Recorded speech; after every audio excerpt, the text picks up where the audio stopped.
Hello, everyone. A huge warm welcome back to the Learn English Deep Talks channel. I am so incredibly happy to be sitting here across from my co-host and friend, Eric. How is your morning starting off, Eric? Hey, Anna. Hello to all our wonderful listeners around the world. My morning is actually off to a fantastic start. I woke up a bit earlier than usual, saw the sun rise, and had a very peaceful moment with my tea. It feels like it's going to be a great day for a deep conversation. I love that. There is something so special about those quiet morning moments before the rest of the world wakes up. But before we dive into our main topic today, I want to talk to our audience for a second. Oh yes, this is important. Have you ever felt like you are just surviving your week rather than actually living it?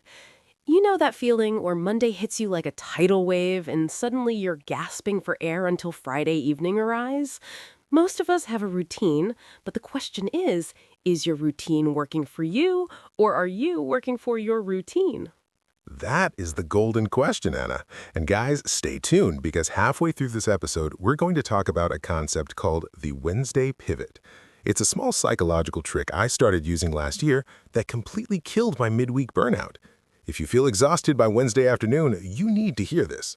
I'm actually curious about that myself, but before we get to the secrets and the strategies, we have a small favor to ask. That's right.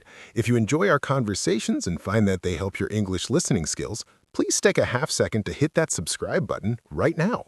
It really helps our channel, Learn English Deep Talks, reach more students who want to improve their fluency. And don't forget to click the like button and ring the notification bell. We put out new podcasts every week, and we don't want you to miss a single one. Also, we love reading your thoughts, so please leave a comment below telling us which country you are listening from. We love our global family. Exactly. Sharing is caring. So if you have a friend who is struggling with their English, send them the link to this video. Let's learn together. Now, Anna, let's talk about the beast itself, Monday. Monday morning. For many people, this is the most stressful time of the week. The Monday blues is a real thing. Eric, what is your relationship with Monday like these days? You know, it used to be a struggle.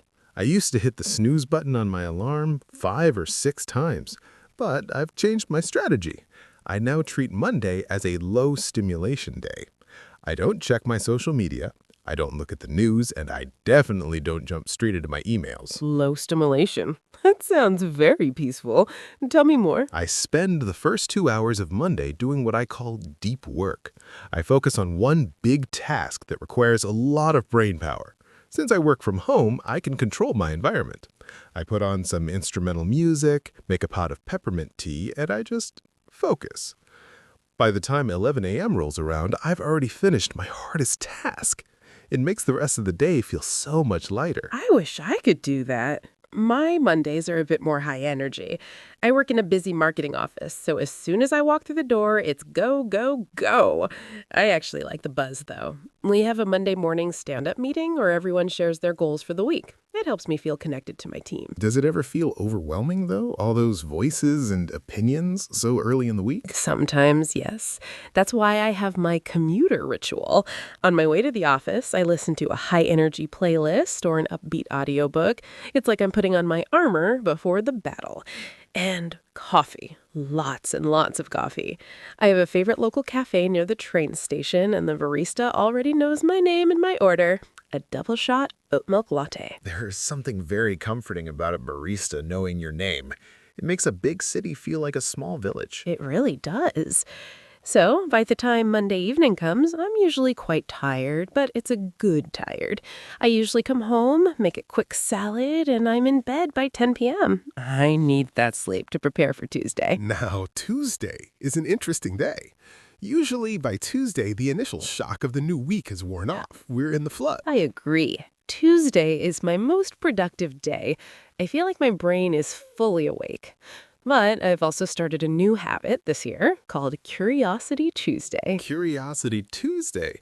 That sounds like a segment from a children's show, Anna. What does that mean for an adult? It's simpler than it sounds. It just means that every Tuesday I have to learn one thing that has nothing to do with my job. Last Tuesday, I watched a 20-minute video on how glass is blown. The week before that, I read about the history of the Eiffel Tower. It keeps my mind sharp and prevents me from feeling like a work robot. I love that idea. It's so easy to get stuck in our own little bubbles. For me, Tuesday is Social Tuesday. I'm a freelancer, so I spend a lot of time alone. To prevent myself from becoming a hermit, I always schedule a lunch or a coffee with a friend on Tuesdays. That's so important for mental health. Isolation can be a big problem for people who work from home. It really is. Today, for example, I met an old college friend at a Greek restaurant. We had amazing moussaka and just talked about our weekend. No talk about business, no talk about deadlines, just human connection. It recharges my batteries for the rest of the week. And what about the evening? Do you have a Tuesday night routine? Tuesday night is my life admin night. I know it sounds boring, but I handle all the small tasks that clutter my brain. I pay my bills, I reply to those non-urgent text messages, and I check my budget for the month. I try to be very disciplined with my money, so I use a spreadsheet to track my spending. Spreadsheet. You are so much more organized than I am, Eric. I'm more of a hope for the best kind of person when it comes to my bank account. It's never too late to start, Anna. Maybe that can be your Curiosity Tuesday topic next week. How to love spreadsheets. All right, we've made it. It's Wednesday. We're at the top of the hill looking down at the weekend. Eric, you mentioned earlier that you have a secret called the Wednesday pivot. Our listeners and I are dying to hear it. Okay, here it is. Most people view Wednesday as hump day, something to just get over. They push themselves harder and harder to reach Friday. But by Wednesday afternoon, most of us are physically and mentally exhausted. The Wednesday pivot is when I intentionally change my energy. Change it how? I stop pushing and start pulling. On Wednesday afternoons, I stop doing heavy creative work and I switch to maintenance mode. I clean my desk, I organize my files, or I do some light research. But the real pivot happens at 5 p.m. On Wednesday nights, I do something completely active and physical. For me, that's indoor rock climbing. Rock climbing. That's a big shift from sitting at a desk. It's a total reset. When you're on a climbing wall, you cannot think about your boss, your taxes, or your emails. You can only think about where your hands and feet are. It pivots my brain from stress mode to survival/play mode. I come home from climbing feeling physically tired, but mentally brand new. That makes so much sense. It's like you're breaking the momentum of the work week so it doesn't crush you. Exactly. What about you, Anna? How do you handle the Wednesday slump? I'm a big fan of the Digital Detox Wednesday. Similar to what we mentioned in a previous talk, I've refined it. Every Wednesday, from 6 p.m. until I wake up on Thursday, I turn off my phone entirely. I don't even leave it on silent. It goes into a box in the kitchen. That must feel strange at first. Don't you feel like you're missing out on something? At first, I felt very anxious. I kept reaching for my pocket, but after an hour, a wonderful calm comes over me. I spend my Wednesday evenings cooking a slow meal, something that takes a long time, like a risotto or a homemade soup. I listen to the radio, actual terrestrial radio, and I just exist in the moment. It's my favorite night of the week. You know, listeners, this is a great point for an English tip. Notice how Anna said digital detox. A detox is usually when you stop eating bad food to clean your body. But in modern English, we use it for technology too.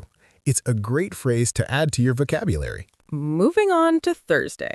I always feel like Thursday is the sneaky day. It's almost Friday, but not quite. Thursday is actually my busiest day. Because I took that pivot on Wednesday, I usually wake up Thursday morning with a lot of fresh ideas. I call it the final push. I try to finish every single important task on my list by Thursday evening. Why Thursday? Why not Friday? Because I want my Friday to be low pressure. If I finish my big projects on Thursday, Friday becomes a day for reflection and planning. It's a gift I give to my future self. That's a very mature way to look at it. My Thursdays are usually my exercise days. I go to a yoga class at 7 a.m. It's a very intense class. Power yoga. It makes me sweat, it makes my muscles ache, but it also makes me feel incredibly powerful. I've tried yoga, but I'm about as flexible as a piece of dry toast. Everyone starts that way, Eric. It's not about touching your toes. It's about the journey down there. After yoga, I feel like I can handle anything the office throws at me. And then the magic happens. Friday morning. Oh, the atmosphere on Friday is just different. Even the people who are usually grumpy in the office are smiling. There's a sense of collective relief. Friday is Feedback Friday. We look at all the comments from our YouTube viewers, we see what you liked, what you struggled with, and we plan our next lessons. It's my favorite part of the job because it reminds me why we do this. We do it for you guys. And Friday night? Are you a party animal, Eric? Not anymore. Friday night for me is pizza and cinema night. My partner and I make our own pizza dough from scratch, which is a fun, messy process, and we find a classic movie we've never seen. Last week we watched an old Hitchcock film. It's the perfect way to slide into the weekend. That sounds lovely. My Friday nights are usually a bit more social. I'll go to a pub with my colleagues for 1 or 2 drinks. We talk about the week, we vent about our frustrations, and then we say, see you Monday, and walk away into the freedom of the weekend. Saturday and Sunday, the holy grail of the week. Saturday is my no-alarm day. This is the only day of the week where I do not set a clock. If I wake up at 7 a.m., fine. If I wake up at 10 a.m., also fine. I wish I could do that. My internal clock is stuck. I always wake up at 6:30 a.m. even on Saturdays. But I use that extra time to head to the local nature reserve. I'm a big bird watcher. Bird watching? Eric, you have so many hidden hobbies. It's so peaceful, Anna. Being in the woods, hearing nothing but the wind and the birds, it reminds me that the world is much bigger than my computer screen. My Saturdays are for the city. I love the hustle and bustle of the Saturday markets. I go to the flower market and buy a fresh bouquet for my dining table. Then I go to the bookstore. I can spend hours just looking at the covers and reading the first pages of novels. And Sunday? Sunday is a bit more bittersweet, isn't it? It is. I call Sunday the Great Reset. Sunday morning is for family. I call my parents who live in a different time zone, and we talk for at least an hour. Then I do my meal prep. I cook a massive batch of something like a vegetarian chili or a curry and portion it out for my work lunches. It saves me so much money and keeps me healthy during the week. Sunday evening is when that Sunday scaries feeling can start to creep in, that little bit of anxiety about Monday. How do you fight that? I have a very specific Sunday evening ritual. I draw a hot bath, I put some Epsom salts in, and I listen to a very calm podcast, maybe even one of ours. Then I lay out my clothes for Monday morning. By preparing my physical world, my mental world feels more in control. We've covered a lot today, Anna, from the stress of Monday to the peace of Sunday. It really shows that having a routine doesn't actually have to be boring. It's actually a tool for freedom. Exactly. If you plan your must-do tasks, you create more space for your want-to-do tasks. Before we go, we want to remind everyone listening that learning English is also a routine. If you can spend just 10 or 15 minutes a day listening to this channel, Learn English Deep Talks, your progress will be amazing. Consistency is the key. And speaking of consistency, we want to hear from you. Please leave a comment below and tell us, what is your Friday night ritual? Do you go out with friends, or are you a pizza and movie person like me? We read every single comment. And if you haven't already, give this video a thumbs up. It helps us keep making this content for free. Subscribe and share this with one person who needs a bit of help with their English or their weekly routine. One final tip for everyone. Remember that if your routine fails one day, don't give up. Just pivot and start again the next morning. Well said, Eric. It has been a pleasure, as always. The pleasure was mine, Anna. Goodbye, everyone. Have a wonderful week, and we'll see you in the next episode of Learn English Deep Talks. Bye-bye. Bye.